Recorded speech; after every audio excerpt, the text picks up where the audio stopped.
Bismillahirrahmanirrahim.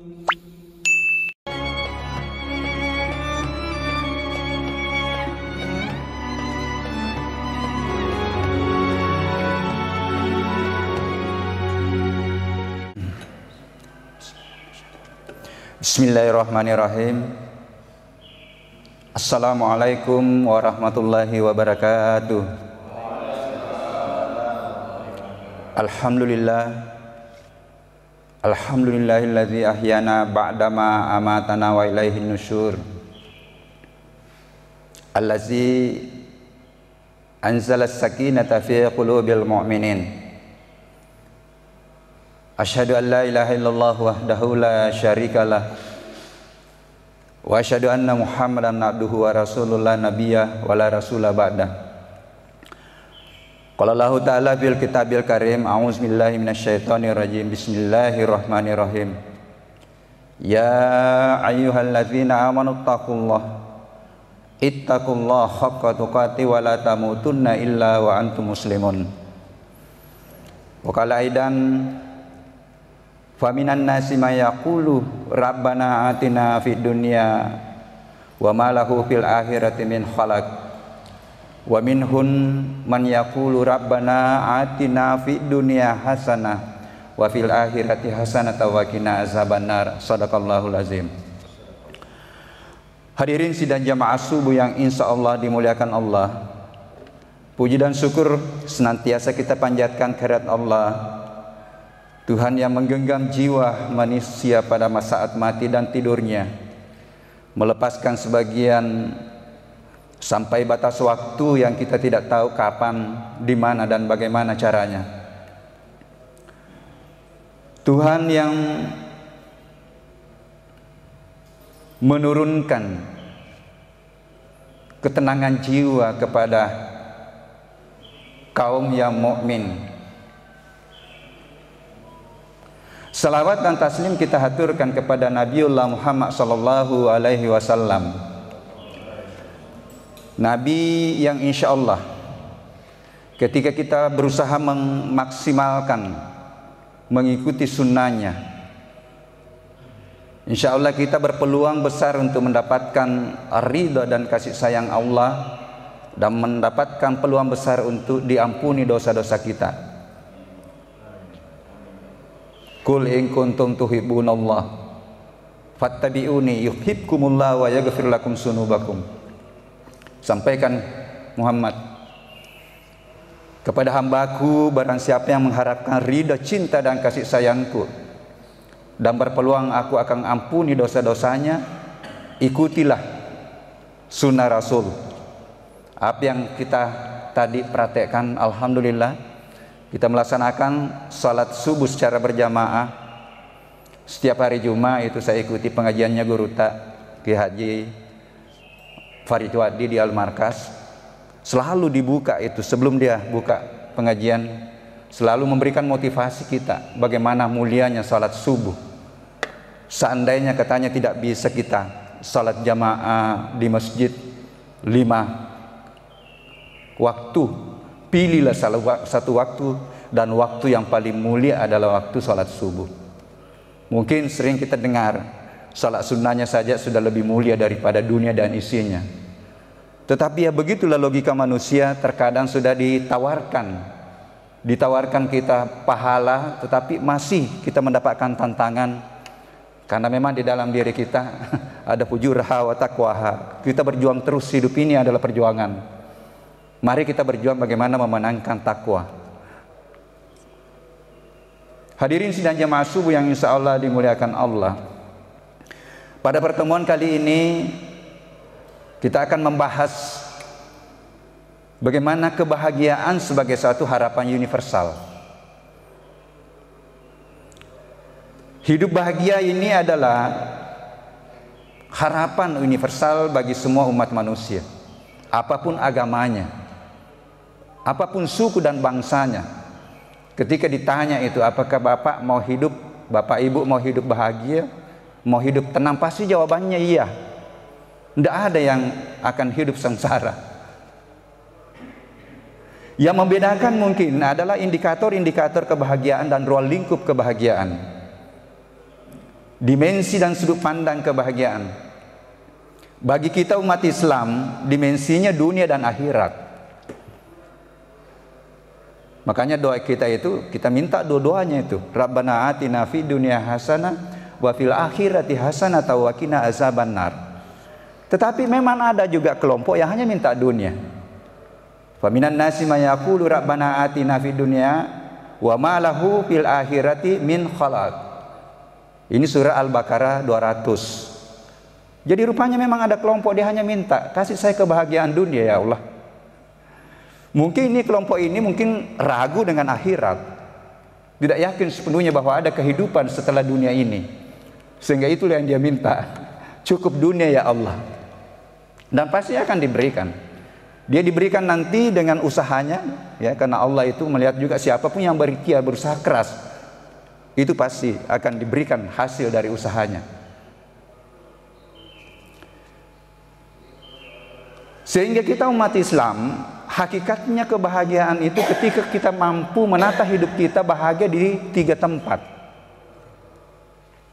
Salamun alaihi yauma wulida wa yauma yamutu wa yauma yub'atsu hayya. Keselamatan kita di dunia pada saat kita lahir, menggenggam syahadat, kemudian kita tata hidup kita dengan baik sesuai dengan ridha Allah, insya Allah itu jalan kebahagiaan. Tetapi tidak cukup itu, harus mempersiapkan diri juga untuk pindah pada alam barzakh. Kita bahagia di alam barzakh, di alam kubur, alam penantian. Yang kita sekali lagi tidak tahu nanti, kita tidak tahu berapa lama kita menunggu di sana untuk menunggu alam kebangkitan, untuk menerima hasil atau buku catatan amalia kita.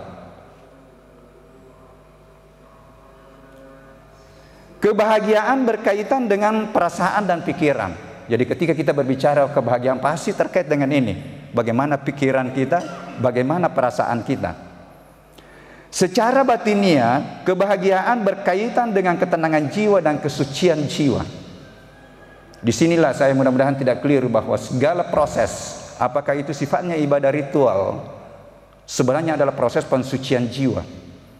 Ulangan-ulangan ibadah kita adalah arahnya untuk menuju pada pensucian jiwa, ketenangan jiwa, dan itulah yang kita semua cita-citakan, bagaimana nanti di akhir hidup kita dengan husnul khatimah. Begitu pula muamalah kita dengan benar. Apapun profesi kita itu sebenarnya proses peningkatan kualitas diri yang paling banyak tantangannya ketika kita dihadapkan pada persoalan-persoalan sosial, ya, berinteraksi sosial.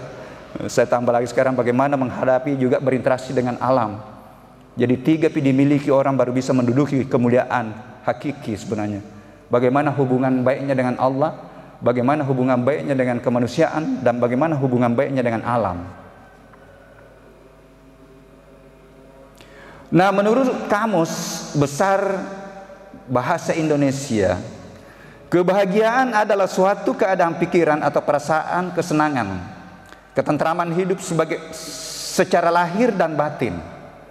Ini menurut Kamus Besar Bahasa Indonesia. Sedangkan menurut Al-Ghazali, kebahagiaan bisa dicapai ketika manusia sudah mampu menundukkan mungkin menata, mungkin lebih bijak di sini. Menundukkan nafsu, yang mana nafsu hewania dan setania pada dirinya. Tadi fujuraha itu bagaimana mampu menundukkan, ditundukkan oleh ketakwaan. Dan mengganti dengan sifat-sifat malakiyah atau sifat-sifat kesucian yang sudah inherent dalam tubuh kita. Tidak ada orang yang tidak punya sifat kejujuran. Tidak ada orang yang tidak punya sifat keadilan. Tidak ada orang yang tidak punya sifat kepedulian. Karena semuanya kita sudah mendapatkan ruh kemuliaan dari Allah. Summa sawwahu wa nafaha fihi min ruhihi wa ja'ala lakumus sam'a wal absara wal afida qalilan ma tashkurun. Ini ada semua di dalam diri kita. Cuma memang bagaimana memanfaatkan alatnya ini untuk mengaktualkan potensi kemuliaan itu, disinilah pertarungannya. Sam'a wal basara wal fuada, penglihatan, pendengaran, dan akal pikiran kita.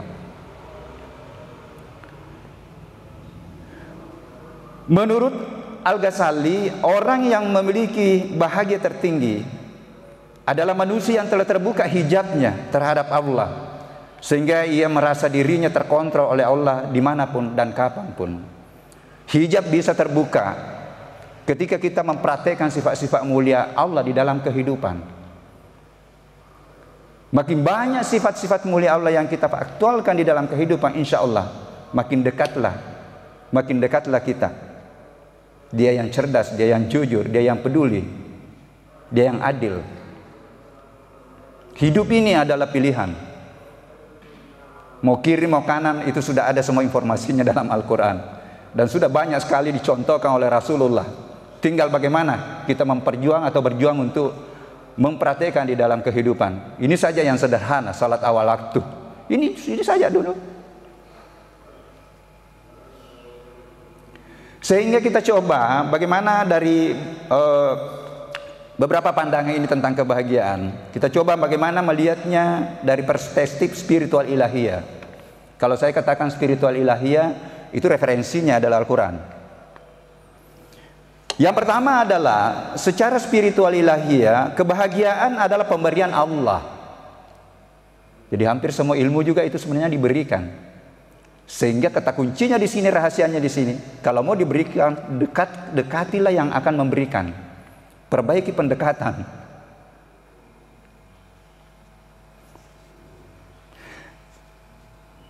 Tadi apa yang saya pakai, ayat yang saya gunakan untuk mukaddimah, huwallazi ansalas sakinata fi qulubil mu'minin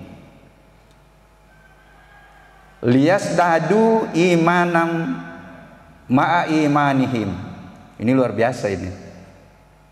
Dialah yang telah menurunkan ketenangan jiwa, kebahagiaan ke dalam hati orang-orang mukmin. Sudah jelas juga siapa yang akan diberikan, untuk menambah keimanan atas keimanan mereka. Masya Allah. Jadi diberikan ketenangan jiwa untuk menambah keimanan dan meningkatkan keimanannya. Yang saya bahasakan bahwa inilah sebenarnya frame kehidupan atau peta jalan kehidupan. Kalau sudah ada nikmat iman, tingkatkan. Bagaimana meningkatkan?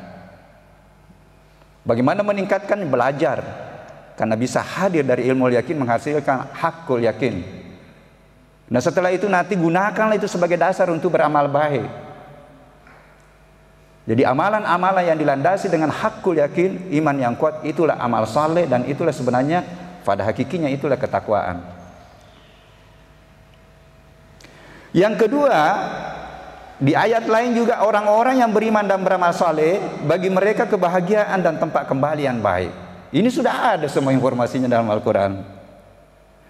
Allazina amanu wa amilus salihati tuba lahum wa husnu ma'ab. Ini di surah Ar-Ra'd 13:29. Orang-orang yang beriman dan beramal saleh, bagi mereka kebahagiaan dan tempat kembali yang baik. Kita semua kan mau kembali dengan tempat yang baik. Ya. Lakonilah kehidupan sesuai dengan rambu-rambu Tuhan. Insya Allah. Kemudian serahkan tawakal kepada Allah. Jangan juga yang kita mengklaim diri kita. Saya sudah rajin ke masjid, sudah rajin ini, insya Allah saya ini yang pemegang surga, yang lain itu tidak. Yang menentukan akhir kehidupan, hati-hati. Allah juga sudah memberikan gambaran, hati-hati dengan kesombongan amal-amal kita, bisa terhapus dengan kesombongan. Hadirin sidang jamaah subuh yang insya Allah dimuliakan Allah. Kemudian yang ketiga, ini yang sudah sering kita baca juga, bahwa yang tenang jiwanya itu yang selalu berusaha mengingat, bersikir. Ini zikrullah rupanya itu tidak hanya cukup mengucapkan kalimat-kalimat thayyibah, subhanallah walhamdulillah, bukan hanya itu. Tetapi zikrullah di hidayat mendefinisikan segala sesuatu perbuatan yang mengarah pada pendekatan kita kepada Allah, itulah zikrullah. Itulah zikrullah. Ketika kita dihadapkan pada profesi, kita hadirkan kejujuran, kita hadirkan keadilan, itu adalah zikrullah. Allazina amanu wa tatmainnul qulub bi zikrillah. Ala bi zikrillah tatmainnul qulub. Orang-orang yang beriman dan hati mereka menjadi tentram dengan mengingat Allah. Ingatlah, hanya dengan menghadirkan Allah, dengan mengingat Allah, hati menjadi tentram. Ini banyak yang perlu kita renungkan.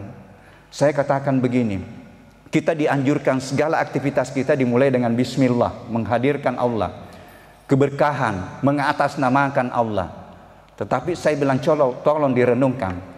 Jangan sampai kita memulai suatu aktivitas mengatasnamakan Allah atau mengharap keberkahan dari Allah, tetapi proses melaksanakan aktivitas kita justru kita tidak hadirkan ridha yang diharapkan oleh Allah.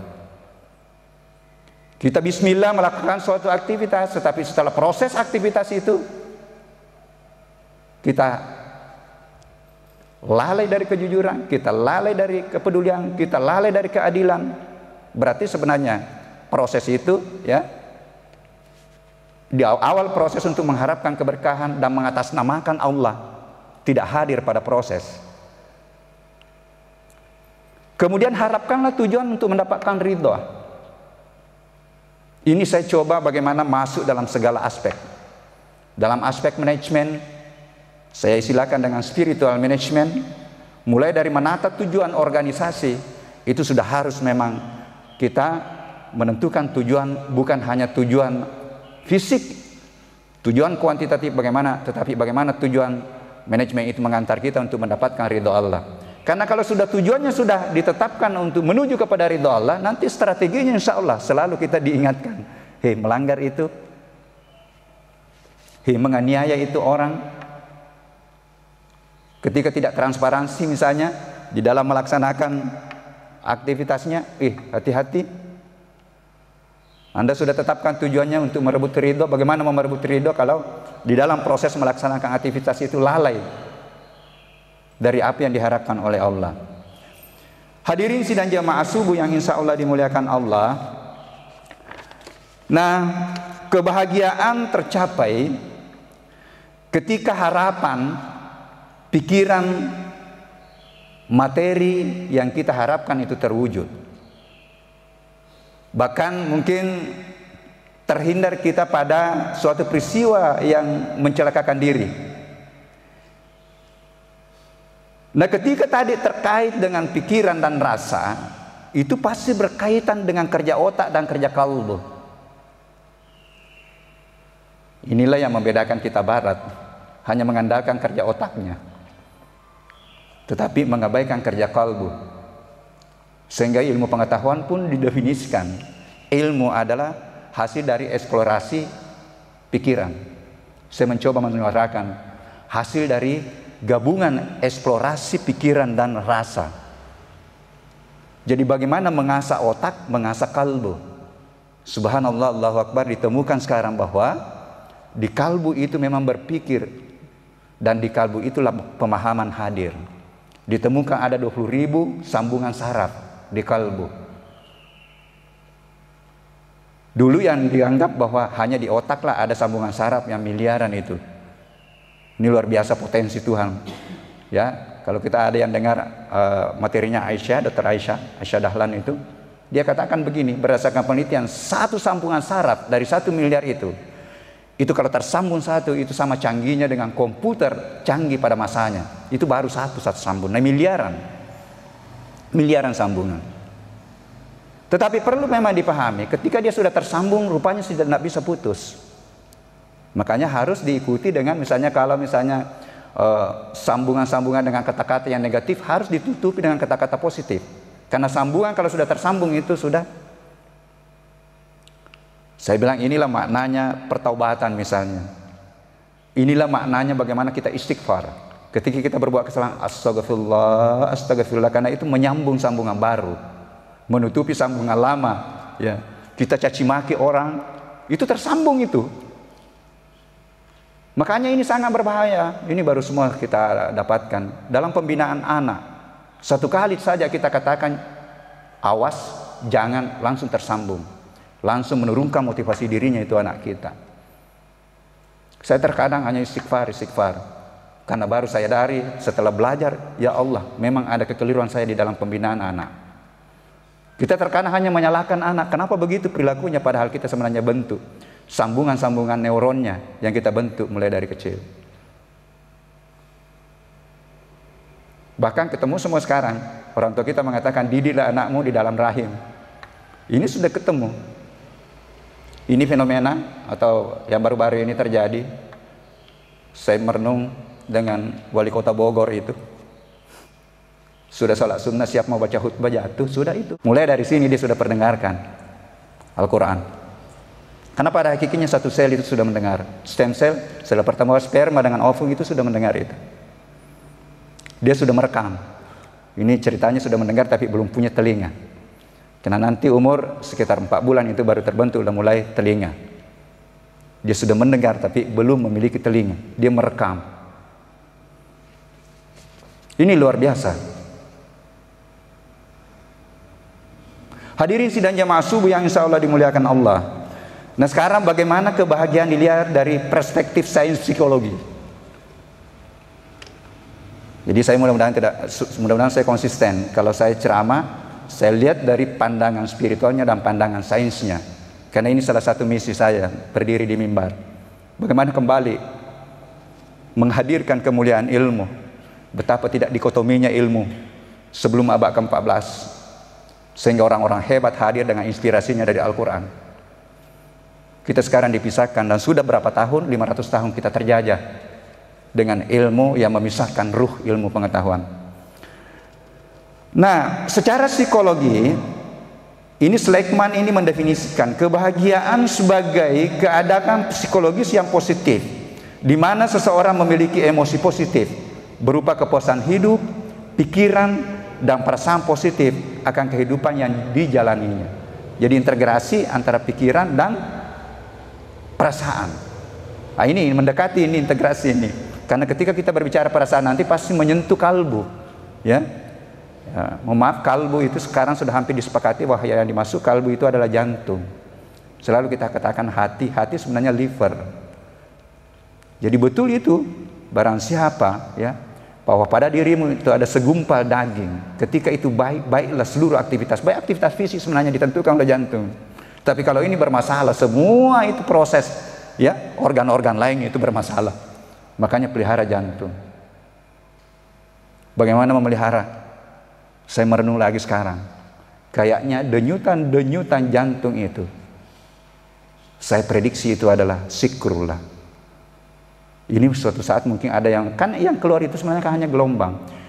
Jadi saya memprediksi bahwa tek itu adalah sebenarnya zikrullah. Allah, dan bisa dibuktikan nanti. Kita padukan ukur gelombang yang keluar di mulut kita Allah dengan denyut jantung itu, kalau dia sama berarti betul dia bersikir dan tidak pernah berhenti bersikir. Ini baru renungan saya.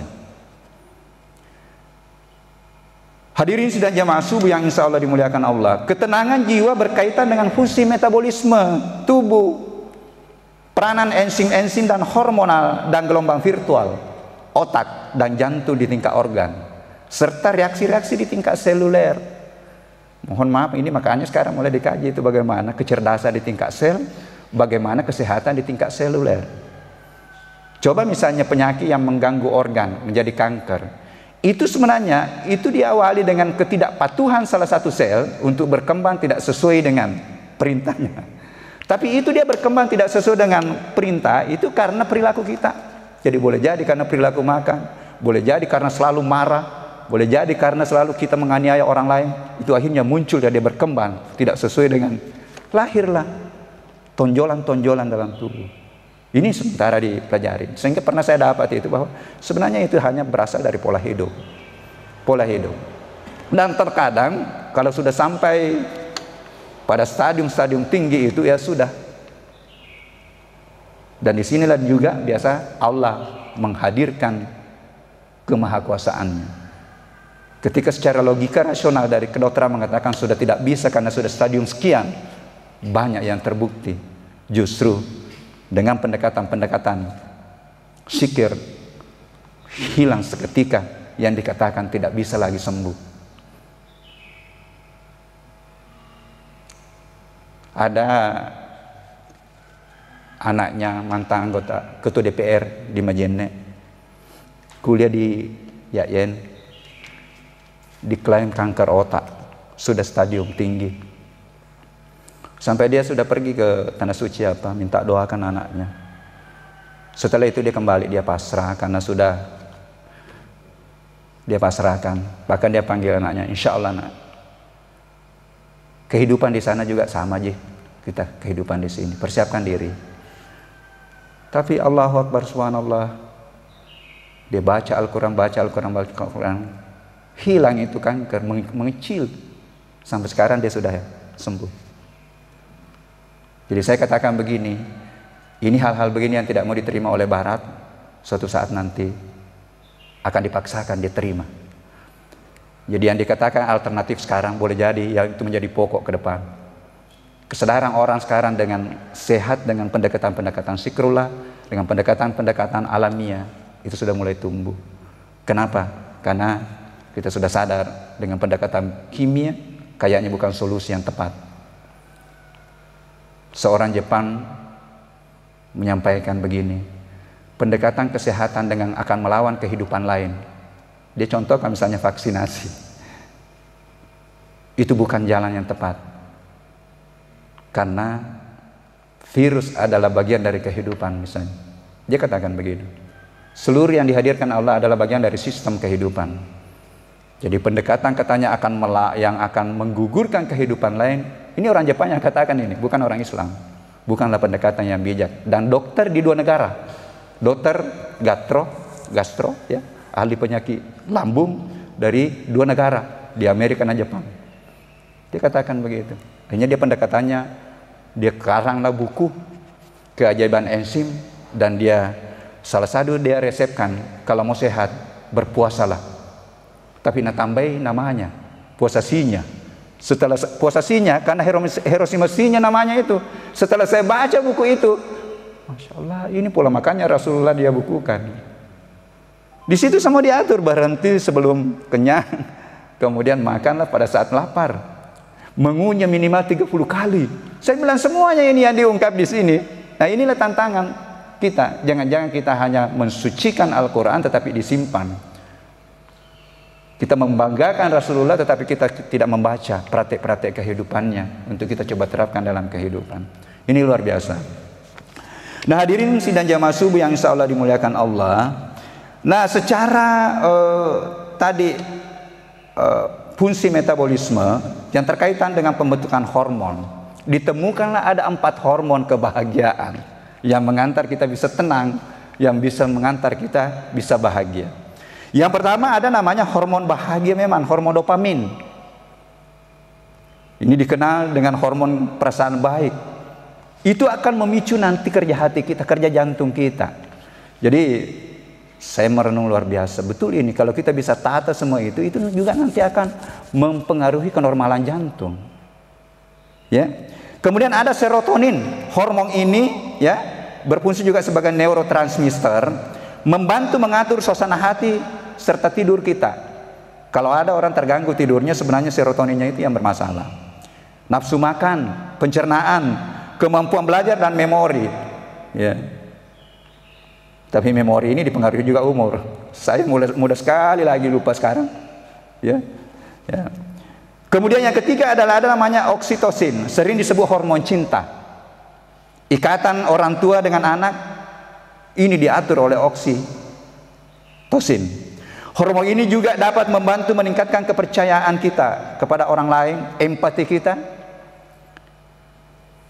Ikatan hubungan sosial dan kadar oksitosin ini umumnya meningkat dengan kasih sayang fisik, seperti ya, ini mohon maaf yang suami istri, berciuman dengan suami istri, berpelukan dengan suami istri, hubungan intim ini meningkat. Insyaallah. Kemudian yang keempat adalah endorfin. Endorfin adalah pereda nyeri ya, alami tubuh yang diproduksi tubuh sebagai respon ketika kita stres. Insya Allah dia akan hadir untuk mengurangi stres kita atau mengalami ketidaknyamanan yang terjadi. Masya Allah, betapa Islam menganjurkan untuk melaksanakan pernikahan sebagai jalan meraih ketenangan jiwa, sakinah. Ini semua diatur. Kalau sudah sampai ya. Dan ada ayat itu saya temukan ya, umumnya kan hanya surah Ar-Rum, kalau tidak salah itu Ar-Rum berapa itu Ustaz? yang mengenai pernikahan selalu dibahas pada saat nasihat pernikahan. Yang sakinah ya, 21 ya. Ada satu itu surah ke-24 kalau enggak, ayat 24 kalau enggak salah. Nikahkanlah orang yang membujang. Ya, nikahkanlah. Ketika dia takut dengan bahwa kemiskinan, akulah yang memberikan nanti rezeki. Saya bilang cocok sih, sesuai dengan orang tua kita. Bahwa hurai makalefun itawe, dua itu sumber rezeki. Sumber dari istri dan sumber dari dia. Jangan takut. Jadi jangan takut. Jangan takut. Allah sudah menggambarkan itu, nak. Ya, Allah sudah menggambarkan itu bahwa nikahkan yang sudah. Tetapi memang ada juga kalau memang belum mampu puasa. Itu juga sudah diatur. Tetapi jangan takut. Wah, ini belum ada pekerjaan saya, insya Allah. Sudah dua arahnya itu rezeki kita berani. Ya, ini luar biasa. Betapa Islam sangat mengatur. Saya tidak tahu apakah ini hadis.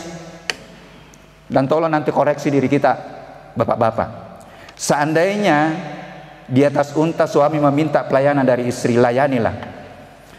Coba pikirkan, ini pengalaman pribadi saya. Ketika kita ditolak, coba pikiran itu macam-macam muncul. Karena memang sudah diatur oleh agama kita. Karakter otak laki-laki itu sudah beda. Beda dengan karakter perempuan. Terkadang di kehidupan suami istri kan dianggap sepele. Coba maki, kalau pernah Pak Jufri ditolak oleh ini, pasti itu pikiran itu langsung melayang-layang itu macam-macam. Bahkan terkadang berpikir, seandainya saya masih muda. Terkadang begitu, mohon maaf. Karena memang itu. Hadirin sidang jamaah subuh yang insya Allah dimuliakan Allah. Nah, yang terakhir, kalau dia terkait dengan pikiran dan perasaan, pertanyaannya bagaimana menata pikiran dan perasaan mereka ketenangan jiwa. Yang pertama, memang butuh latihan. Melatih diri untuk berpikir positif. Jadi segala sesuatu yang hadir ini itu ada positifnya dan negatifnya. Kalau ada sesuatu hal ya yang menggiring kita untuk berpikir negatif, coba setellah itu untuk mengarah kepada positif. Saya biasa begini. Karena terus terang itu saya orangnya itu cukup temperamen tinggi. Makanya saya coba melatih diri saya. Bawa mobil saja, tiba-tiba ada yang sambar kiri kanan.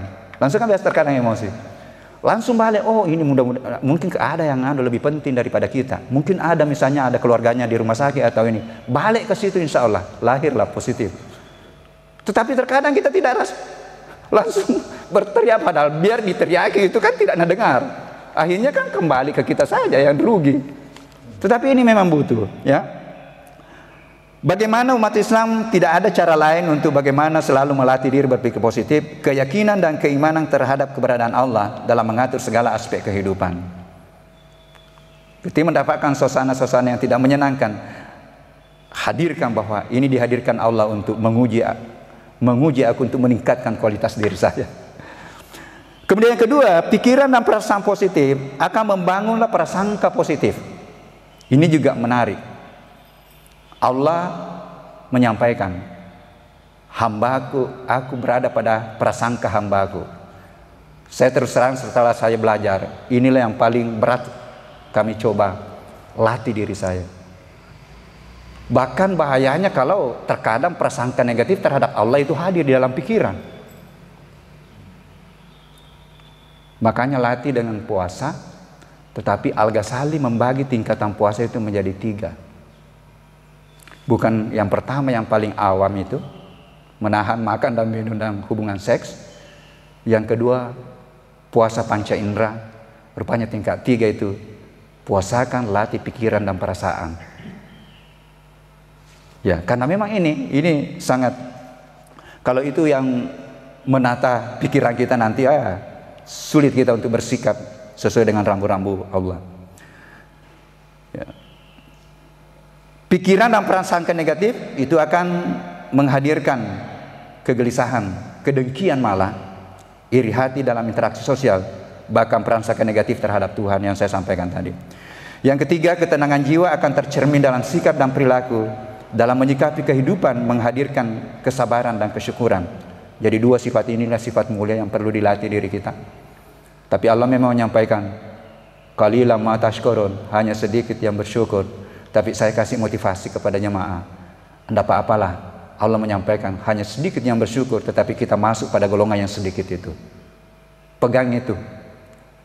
Ketika kita pegang itu, insya Allah kita akan mendapatkan ketenangan dan keselamatan di dunia wal akhirat. Ketenangan adalah gambaran kualitas jiwa dan diri manusia yang ada yang bagi menjadi tiga kan? Jiwa al-marah, kemudian al-lawamah dan al-mutmainnah. Dan kita semua bercita-cita mencapai predikat jiwa tertinggi ini karena sekali lagi bahwa inilah yang kita cita-citakan semua, karena akan mendapatkan panggilan khusus dari Allah, undangan khusus dari Allah. Ya ayatuhan nafsul mutmainnah irji'i ila rabbiki radiyatan mardiyah fadkhuli fi ibadi wadkhuli jannati. Ini semua yang kita cari. Hai hambaku yang sudah mencapai puncak penyerahan diri, yang memiliki jiwa yang tenang al-mutmainnah, masuklah ke dalam golongan-golongan hambaku yang aku ridha, dan masuklah ke dalam golongan hambaku yang masuk surga. Ini sudah juga dipelajari secara gelombang. Yang masuk ke situ nanti yang memiliki gelombang otak itu 700 sampai 1000 Hz. Ini sudah bisa diukur juga. Ketenangan jiwa itu bisa diukur dengan deteksi alat. Saya kira itu mudah-mudahan ada manfaatnya. Mohon maaf atas segala kekurangannya. Wallahu muwaffiq ila aqwamit thoriq. Assalamualaikum warahmatullahi wabarakatuh.